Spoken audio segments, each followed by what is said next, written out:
Howdy, Becky. John, what's up? Hey, I love when we geek out about our guests. I know. Today Our we're in guest for is a awesome. treat. Yeah. Good human right here. So what is the number one question we kept saying in 2020? Like, how did we get here?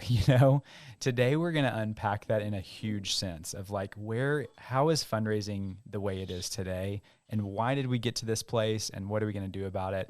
And the man of the hour is Gabe Cooper. He's the founder and CEO of Virtuous, which is a really progressive CRM that looks at the world completely differently, which is why we love them. We align. Thank you for that. So much alignment, yes, with values and just kind of their mission. So I'm really excited to unpack this conversation with Gabe today. But just a little bit of your background, Gabe, and then I'll kick it to you to kind of fill in some of the dots that I leave out. But he had a really amazing career as a leader at a large nonprofit through the 2000s, went on to create some successful apps that won Apple Awards, which, I'm an Apple fanboy, so it's not easy to win those Apple Awards. But he has really stepped fully into serving this nonprofit space with Virtuous. And I think one of the paramount things that they've pushed out is this book called Responsive Fundraising. And I want to talk today about what responsive fundraising is, but it's a different way of thinking about things, but it completely jives with so much of the values that Becky and I really want to embody in the movements that we inspire you to create too. So Gabe, would you share, a little bit about your story and what got you to start in a CRM? I mean, that's not what everybody thinks about doing. No kidding. It's a fundraiser for sure. No, yeah. So I got that reaction a lot. Like, you're going to start a CRM for nonprofits, and people just look at me like I'm nuts. But the reality is I was a software developer by trade early in my career and loved building things and kind of had this existential crisis. Like, I want to create good in the world. And so I went to work for a large nonprofit and then quickly realized, oh my gosh, nonprofits move really slow. I want to move really fast. And so for the last 15 years, I've been an entrepreneur and worked to serve nonprofits and helping them build out solutions for giving. I think in the midst of that, I kind of caught the generosity bug. And so I think two things happened. Number one, I realized, man, these nonprofits are creating a lot of good in the world, and generosity is imperative for having them do that. But almost as importantly, I realized generosity has the ability to change the heart of the giver. And so it forms us in some really, really cool ways that I don't think everybody fully appreciates. It just makes the world a better place when we're able to give. And so there's this great symbiotic relationship between donors and nonprofits. And I got excited about, and so Virtuous was sort of birthed out of, how do I empower more of this in the world, right? How do I create more impact through these amazing nonprofits? And how do I change the heart of givers and turn them toward generosity? I'm already sucked in. That very much feels like our stories of wanting to infuse good in the world. So I'd kind of tease that, I wanted to talk about how did we get here. Y'all have done a lot of study on this as an organization. So I'd love if you would kind of share what y'all call the generosity crisis that's happened and just kind of unpack that for us and talk about it a little bit. Yeah, it's a good question. We kind of see there's a little bit of a generosity bubble right now, especially in the US. And what I mean by that is giving as a percentage of GDP hasn't really dropped that much. We give a lot. It was $420 billion, $430 billion, whatever it was last year, which is great. But I think the unseen thing is that more and more of that pie is being sucked up by major donors. Like the amazing philanthropists of the world, like Bill and Melinda Gates, are stepping in to give more and more and more money. But what we're seeing is mid and low tier donors, like the rank and file folks in this country, they're more and more are opting out of giving to nonprofits. And we kind of believe that that's, there's probably several factors, but one of the ones we believe is the biggest is just the way nonprofits have always done fundraising. And so it's built on sort of this 1950s model of, hey, we send the same direct mail appeal to everybody on our file every month. We send our email newsletter 4 times a year and everybody gets the same thing. And for your typical donor, they're surrounded by personalized messages every day. Like, I had my Strava app on my phone open this morning. It tells me that some guy named Eric in my neighborhood just did a longer run than me, and it drives me crazy. So now I want to go out and do a longer run, right? It's Gabe's competitive. I've just learned this. I am as well. Nice. That's awesome. That's great. Yeah. So but hyper personal, right? My news feed is hyper personal. Facebook, Domino's Pizza knows what I want to order before I order it. That we live in a world that's hyper-personalized, community-driven. Nonprofits haven't crossed this chasm, even though giving is one of the most personal things we will ever do. And what we're finding is because nonprofits aren't able to connect personally with donors at scale, they're sort of losing momentum with their rank and file donors. And we think that's a disservice to the nonprofits, but it's a disservice to those donors who deeply want to see impact and don't want to have a sort of institutional direct mail appeal that doesn't seem to know anything about them be a wet blanket on generosity, right? So that's sort of the crisis that we see. Okay, I'm just here to say yes. And I feel like everybody in the audience that goes, here goes Becky. She's back on the soapbox. But I'm yes, sliding it over to you. we have been saying this for, almost a decade. Like the pain points of nonprofits, and I think you also hit on one at the very beginning, which is the pace at which we move is too slow. Painful. We are in a digital world, and the model that was set up for fundraising, the tried and true model that was built, 60 years ago, did not take into account the digital world, the virtual world that we are living in now, how quickly people can get messages, how contoured the messages are, how they're trying to find community, how they're trying to find purpose and cause and like-minded individuals. And so, step one, if you are not in the digital space in a very prolific way, then you are missing out. And our first core value of this company is everyone matters. And if you believe that everyone matters, not just our major gift donors, not just the people who are pouring into the largest pie of GDP, which, by the way, it's still really small, right? Isn't it like 4% or something? Nonprofits, 2%. Is it 2%? 2.5, I think. Yeah. Yeah, it's just a dismal side. I wish that it was bigger, but the only way that we can galvanize a bigger piece of that pie is we cannot be so reliant on that very top section of the pyramid, that was, again, built 60 years ago. And so this really has resonance with us, and it begs the question of how are we innovating? How are we getting into those spaces? And I think that your company is doing a lot with that. And I really appreciate that you're not just delivering content, that you're actually doing research and asking questions, because that is such an important component of it. And so I'm just really curious, you've co-authored this book, Responsive Fundraising, and it's really about building authentic relationships with donors while you leverage technology. Can you kind of give us a high level on that and what you've learned in your research? Yeah, there's a ton of great stuff. Really, it centers around this idea that to build a personal relationship with somebody, it requires that you listen first, you connect with them personally, and then you suggest the right thing at the right time. And what we found was most nonprofits have a really hard time listening to donors at scale. With their top 50 donors, they know that person's cat's name, they know their kid's name, they know what they care about, they know everything about them. For the next 10,000 people, they're just a name in a database. And so those people feel like an ATM machine instead of a person, right? And so listening just requires us to find ways through digital and data or whatever we have available, surveys, phone calls, whatever it is, to get to know those other people way better. And so once we listen well, and I say this joke, my team gives me a hard time, but my grandma always used to say, God gave us 2 ears and 1 mouth for a reason, right? And so I think as nonprofits, that has to be our posture. We have to sort of listen more than we talk and actually make an effort to get to know folks at scale. So the next one is connect. Part of the issue here is historically nonprofits that haven't leveraged technology just thought, man, I got 3 people on staff. I am strapped for time. There's no way I can build a relationship with 5,000 people. Like, totally agree, in the old world, that is absolutely true. Right. But it's Amazon. I'll wake up this morning and Amazon will tell me exactly what princess movie I need to order for my daughter. It's not like Amazon has a full-time staff member following me around to figure that out. They're using data and technology to deliver a personalized experience.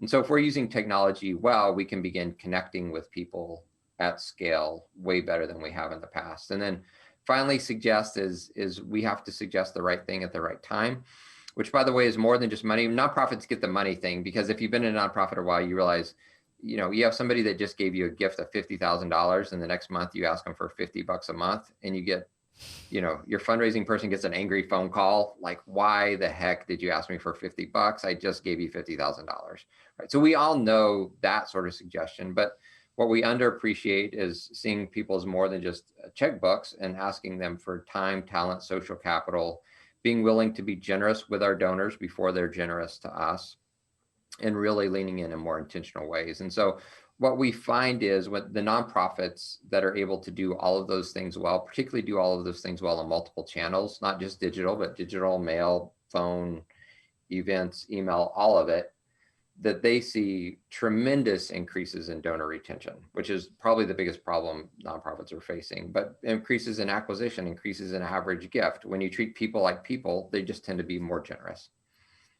And don't we all want to be treated like people? Yeah, like I want my pet nonprofit to see me, to understand me, to know why I'm here, why I'm making this gift. I think that's a really great tip that you just gave right there. But I know we've got a broad listening base in the nonprofit sector. So we said some jargony words that I think are really important that people are understanding and actually looking at. But you're talking about acquiring. So that's the first time somebody's coming in the door, retaining, which I want to double click on this crisis, because every year that study comes out, I think it's Center for Effective Philanthropy or something like this, right? That drops the study. Every year it's like it's ticking down and down and down, the retention, especially of first-time donors. And what that means, I mean, over time is like, if you're not investing in retaining those folks, you're going to have nobody. You're really going to wake up with nobody. And so we've got to figure out how to move to the base. And I think you keep saying the words, do this at scale. And that resonates with me as an entrepreneur mindset too, of like, we've got to think differently. We can't just think one-on-one, but we want to think at scale in a personalized way. How do you do that? How does a nonprofit get started with thinking of automations or whatever you would suggest from that standpoint? Yeah, and I think it's always easier to have handles, like very specific sort of use cases for people to understand. But the easiest one is around retention, right? So you're absolutely right. Like 76% of the time, people will give one gift and never give again. 76%. And the average nonprofit, the average nonprofit churns out 50% of their donors right now. That's the average across the country. And you go into nonprofits, they're like, well, we just need a big gift to cover the gap, or we just need to acquire all of the donors that we lost. It's like, no, what? Like, let's build relationships better so that maybe somebody gives us that second gift, right?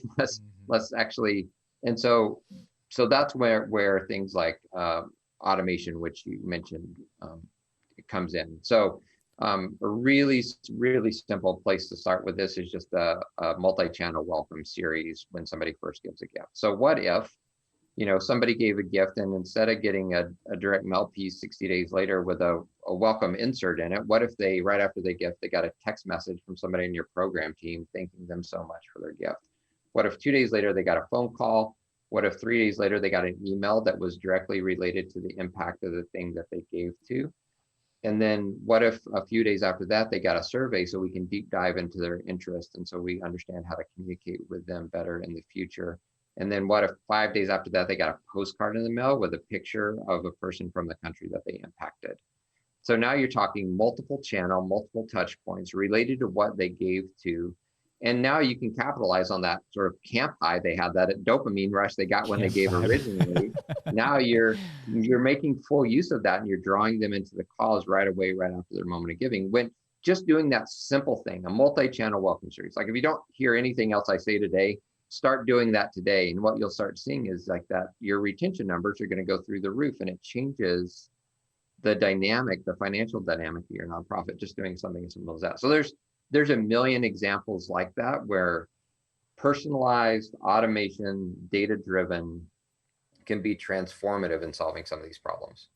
And I want to make sure that everyone caught that you're not talking about one medium here, because when I'm hearing you talk, I mean, I'm thinking, well, the boomer is really going to like that little postcard, but the millennial is going to really value a text that comes in immediately and feel seen, and that might be a 2-second dopamine, oh, that was nice, and then move on, but it's still something that is going to plant a seed and move on. And I think that's the challenge to our listeners today, is maybe there needs to be a broad audit of what are all our communication channels, where are we and where are we not, and how do we leverage this technology. And there's a lot of free applications, I think, out there. We try to be an advocate for the tiny nonprofit of, we want you to be able to leverage these incredible strategies in a cost-effective manner. And I just think that what you just said about a multi-channel welcome series is so smart. I hope people took notes, because that when I heard that wasn't anything that I felt like has to be overproduced. It's not going to take a ton of time to do those things, and syndication is absolutely going to be key to kind of spread that out. And we are people are going to get sick of us talking about syndication, but it is the way to go to just save your time and to be able to spread your messages to so many more people. And that's what we want to do. And I think that's the way we get ahead of this generosity crisis, which I love the name of that, by the way. Yeah. A couple of things that you said there is, people, sometimes we hear innovation or some of the stuff we're talking about. They're like, oh, well, that means I need to get a better website and get people going through my online giving form. Well, no, digital is part of it. Yes, more giving is moving digital, but it's being smart about every channel. People hear what I say and they're like, oh, I should cancel direct mail on my gala. No, just do them better, do them more personally, be more sophisticated and data-driven about it, so you can give people a more real-time personal experience based on their behavior. One of my favorite examples, we work with Teen Challenge, and their head of fundraising had just started. They are on our platform, Virtuous, and she gave a test gift just to see what would happen. And she got a personalized email from a donor rep down the hall right after her gift that was related to the thing she gave to. And she ran out of the door, ran down the hall and into the office and said, my gosh, that is so responsive. Thank you so much for that email. I can't believe that you're getting to things. You must have just seen my name come through. And the lady said, what email?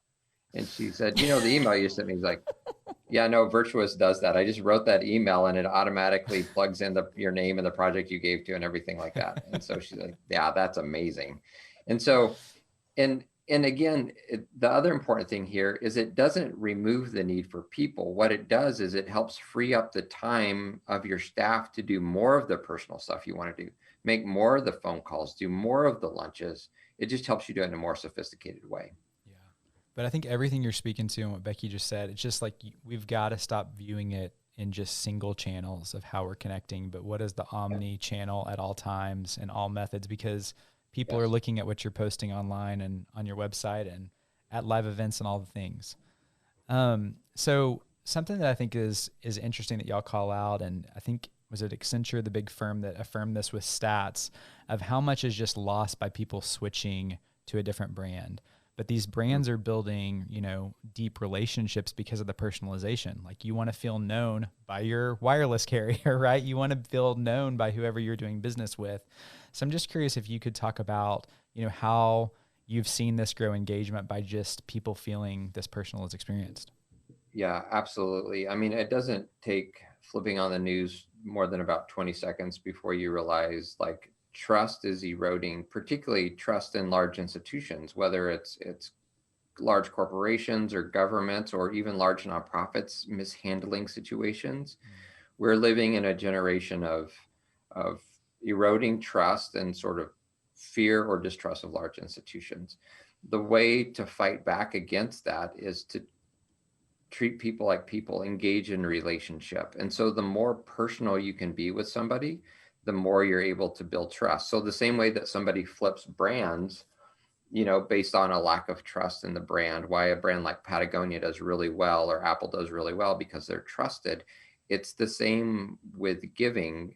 If a donor believes in your brand, not because you have a cool logo or because you tell a cool institutional story, but because they feel known, that's going to make them trust you.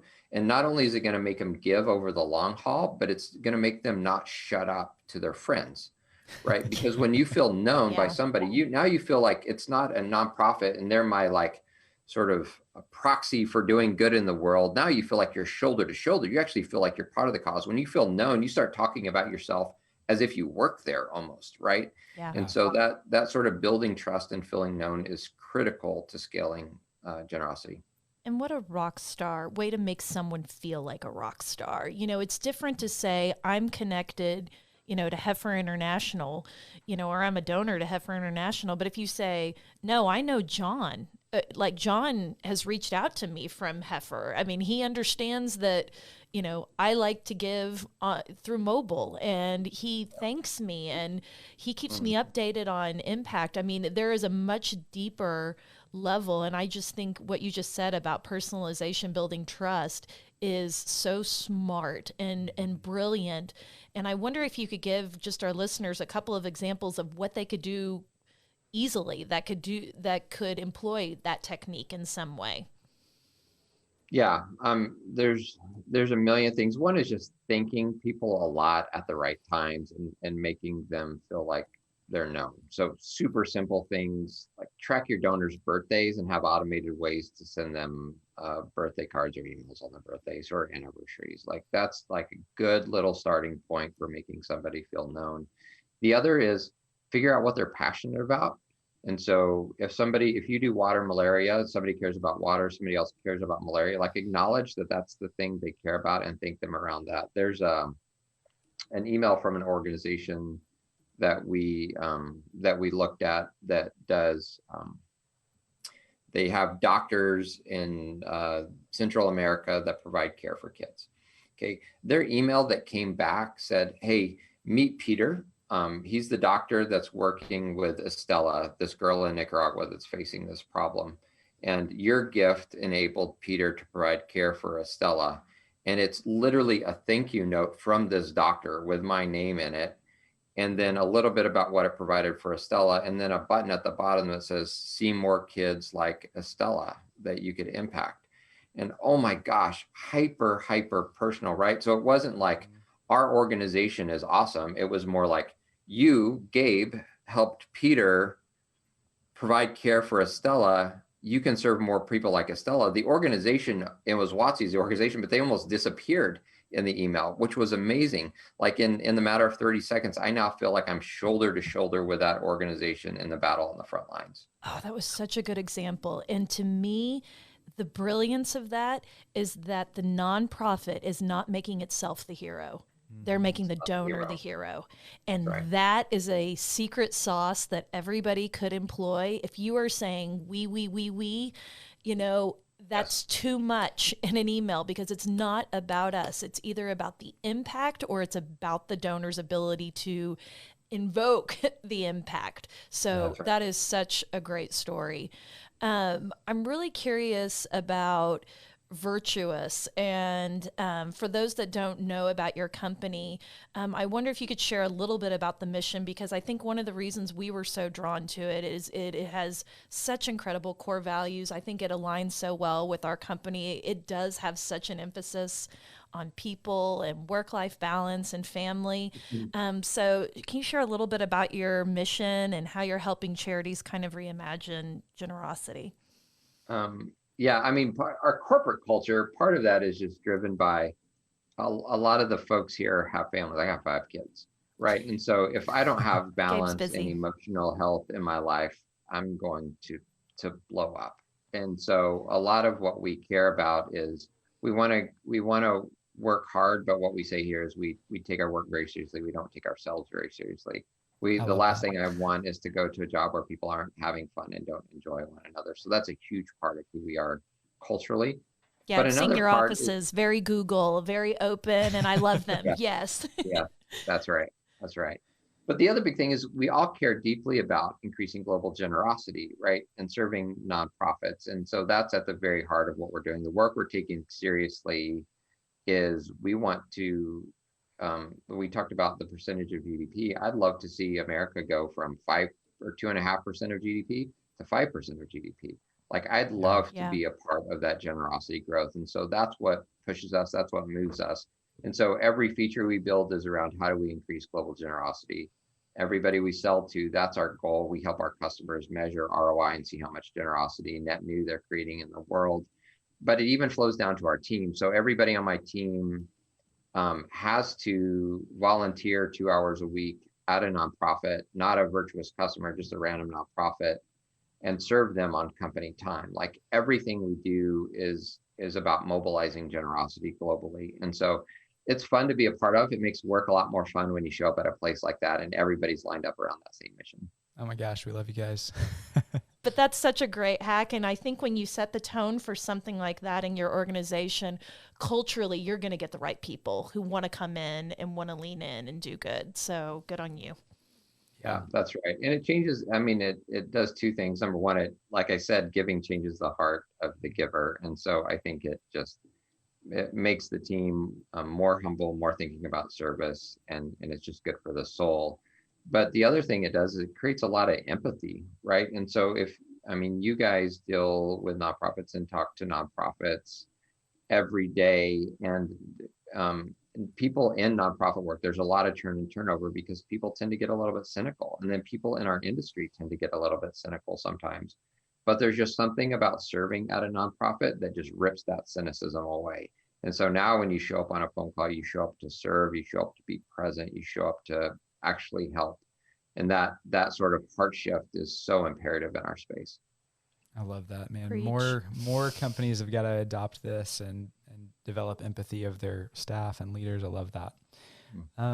So I love that you've lifted the topic of that philanthropy does something within the giver, and we're big believers in that too. Is there a story that stuck out to you? I mean, with your decades of working in nonprofit, a story of philanthropy that's really moved you, that stayed with you over the years? There's a guy named Brad that lives in Michigan. He wrote a book called I Like Giving. And I don't know why this one sticks with me, awesome. But I just love it, is that they had seen an article, him and his wife and his kids, in the paper about a refugee family, I think maybe Somali refugees, that had their bike stolen right after they moved and got transplanted to, I think it was Grand Rapids. And so him and his family decided they wanted to buy bikes for that family to replace their bikes. And they all they had was a newspaper article. They didn't have the name of the family. They just you could see their house in the background of the newspaper picture. They literally loaded their family up in a minivan and drove around Grand Rapids for 4 hours or some ridiculous amount until they see the house from the newspaper picture. Oh my God. They're like, there it is. We found the house.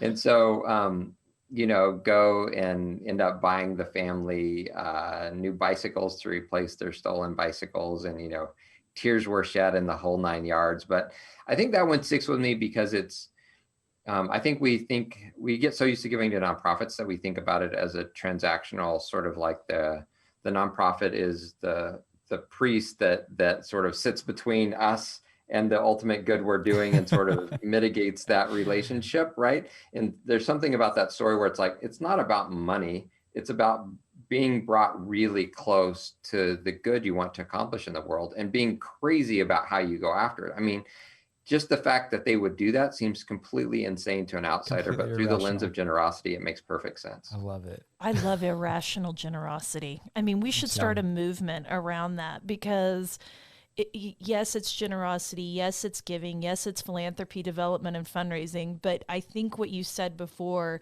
is at the heart of this. This is empathy. This is humanity. This is people giving to one another and being a light in a way that works for them. What do you think those children in that minivan will ever forget the experience of driving around and trying to find the house?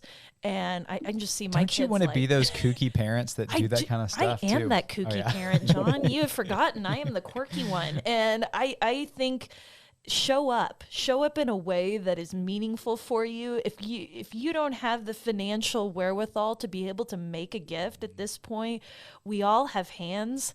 We all or hopefully we all have hands and feet. We have something to give. We have a voice. You know, if you have a social media account, you can galvanize support.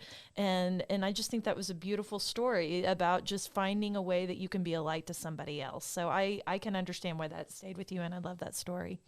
I love it. We had another, just briefly, we had another CEO guy that runs one of the organizations we work with that decided he wanted to sort of model what it looked like to be in the situation of the people they were serving.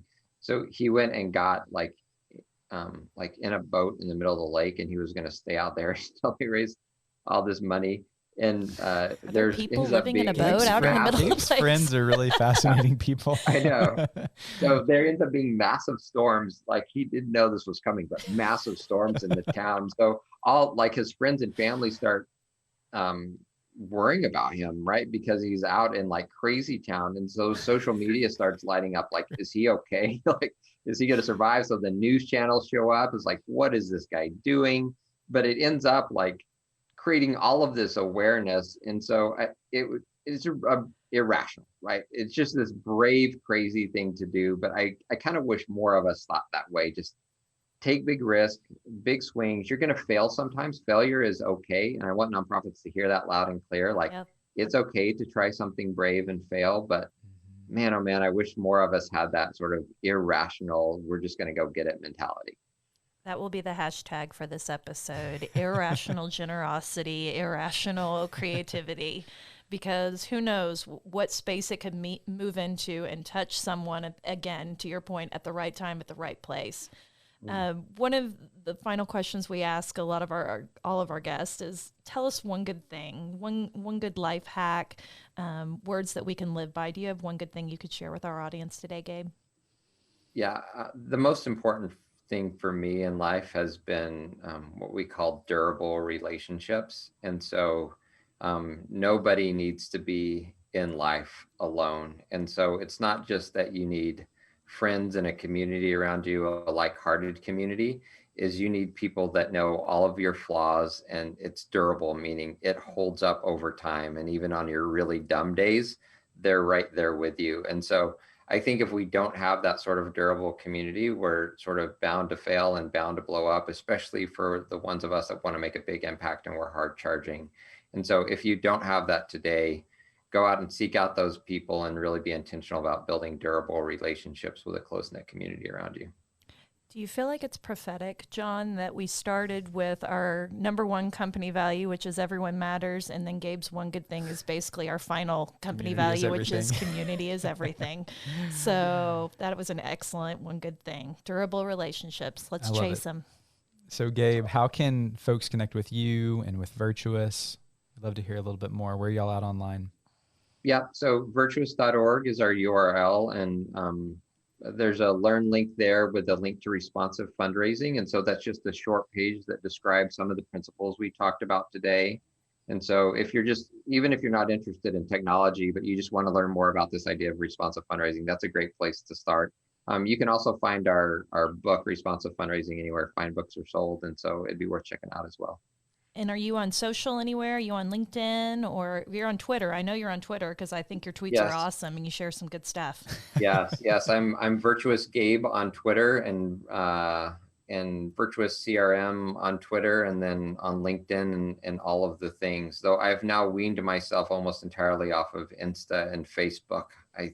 I like taking a little bit of a social media break.